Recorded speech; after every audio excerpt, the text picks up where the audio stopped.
Good morning students. Today my topic is animal tissue. Animal tissue को start करने से पहले सबसे पहले थोड़ा सा टिश्यू के बारे में जान लेते हैं। जब सिमिलर काइंड ऑफ सेल्स, बहुत सारी एक से तरीके की सेल्स जो है एक single kind of function perform करती हैं तो वो टिश्यू बनाती हैं। जैसे मेरी आइज़ की सेल्स हैं, मेरी नोज़ की सेल्स हैं, तो मेरी आइज़ की cells similar kind of cells हैं और एक सिंगल फंक्शन परफॉर्म कर रही है, विजन का, देखने का फंक्शन परफॉर्म कर रही है। जैसे मेरी नोज़ की सेल्स हैं, बहुत सारी सिमिलर काइंड ऑफ सेल्स हैं और ये स्मेल करने का फंक्शन परफॉर्म कर रही हैं। Then they creates the tissue. बहुत सारे टिश्यू मिल करके जो है ऑर्गन्स को बनाते हैं। ऑर्गन्स हमारे जैसे आइज़ है, नोज़ है, ईयर्स है, ये सब मिल करके मेरा हेड रीजन फॉर्म कर रहे हैं, ऑर्गन्स को बनाते हैं। इससे पहली वीडियोस में आपने जो है प्लांट के टिश्यू को लिया था, प्लांट के टिश्यू का डिवीजन लिया था। तो हमने प्लांट के टिश्यू में देखा था कि जब टिश्यू लगातार डिवाइड करता रहता है, कंटिन्यूसली डिवीजन होता रहता है, तो हम उसको मेरिस्टेमेटिक टिश्यू में रखते हैं। और जब डिवीजन जो है होने के बाद रुक जाता है या डिवीजन नहीं हो रहा होता है तो उसको हम परमानेंट टिश्यू के अंतर्गत रख देते हैं। तो ऐसे ही हमारे एनिमल्स के पास बहुत सारे तरीके के टिश्यू होते हैं। जैसे एपिथेलियल टिश्यू है, कनेक्टिव टिश्यू है, मस्कुलर टिश्यू है। तो उसमें से मैं एक टिश्यू लेती हूँ आज, that is epithelial tissue. Epithelial tissue को डिस्कस करते हैं कि वो क्या होता है और क्या क्या फंक्शन परफॉर्म करता है। तो चलिए, एपिथेलियल टिश्यू जैसे कि नाम से जाहिर है, एपी माने होता है अपर और थीलियल माने होता है लेयर, यानी कि जो हमारी बॉडी के ऑर्गन्स की अपर लेयर बनाते हैं उसको हम एपिथेलियल टिश्यू कहते हैं। ये प्रोटेक्शन का काम करते हैं, मेरी बॉडी के ऑर्गन्स को प्रोटेक्ट करते हैं। तो एपिथेलियल टिश्यू को उसके स्ट्रक्चर और उसके फंक्शन के बेसिस पे हमने सर्टेन काइंड्स में डिवाइड किया हुआ है। अब एक एक करके एक एक जो है फंक्शन उठाते जाते हैं, एक एक टाइप को लेते हुए चलते हैं। द फर्स्ट वन देखिए जरा, हमने डिवाइड करा हुआ है एपिथेलियम टिश्यू को, squamous epithelium, stratified epithelium, columnar epithelium, cuboidal epithelium and glandular epithelium.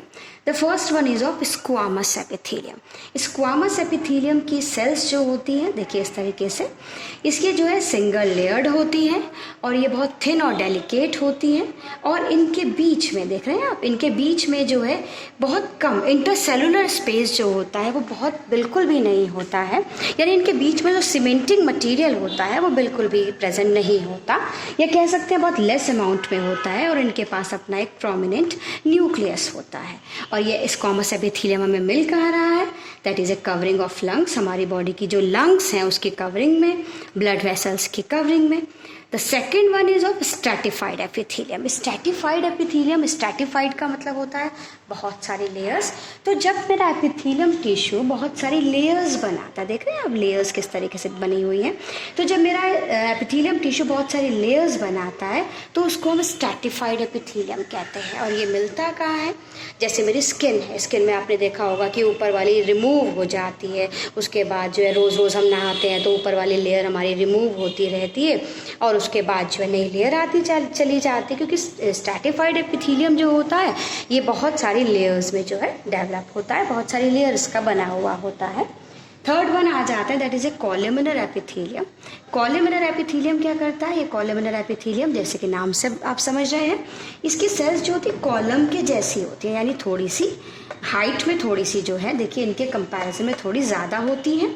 और ये कॉलमनर एपिथेलियम यानी कॉलम के जैसा, और इनका जो न्यूक्लियस होता है वो थोड़ा सा इस बेसमेंट मेम्ब्रेन की तरफ को होता है, इधर की साइड की तरफ की ये जो है इसका न्यूक्लियस होता है।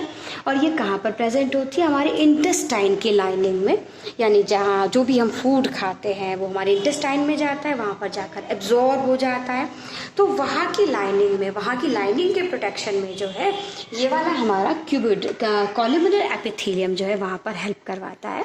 कभी कभी ऐसा देखा गया है कि कॉलमनर एपिथेलियम में जो है कुछ सीलिया प्रेजेंट होते हैं, देखिए इस तरीके से।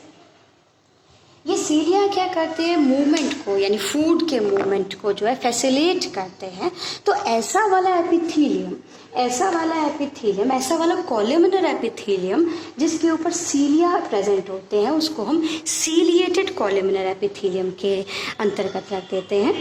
फोर्थ वन आता है that is a cuboidal epithelium. Cuboidal जैसे आप देख रहे हैं, नाम से पता चल रहा है कि हर एक सेल्स जो होती है इसकी क्यूब जैसे स्ट्रक्चर वाली होती हैं, बिल्कुल क्यूबोइडल होती हैं, और इनका अपना एक प्रोमिनेंट न्यूक्लियस होता है, बेसमेंट मेम्ब्रेन के ऊपर इस तरीके से प्रेजेंट होती है। ये क्या करती है, कहाँ पे प्रेजेंट होती है, मेरी किडनी की लाइनिंग में, मेरी सलेवरी ग्लैंड्स की लाइनिंग में प्रेजेंट होती हैं, और ये मेरी किडनी को जो है प्रोटेक्शन प्रोवाइड करती है, मेरी जो सलेवरी ग्लैंड है उनको प्रोटेक्शन प्रोवाइड करती है। The last one is of glandular tissue. Glandular tissue जैसे कि नाम से आप समझ सकते हैं, यानी कि ये ग्लैंड्स को बनाता है।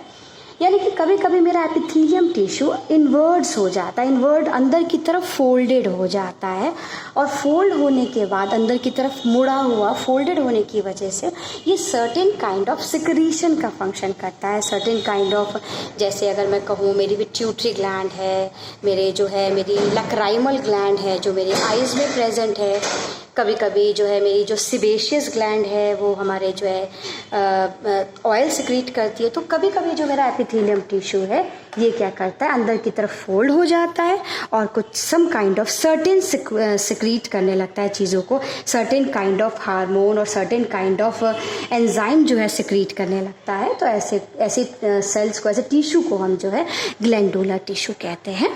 तो ये जो टॉपिक था, ये जो मैंने आज कंप्लीट किया, ये आपका एपिथेलियम टिश्यू पूरा हुआ। So good by two all.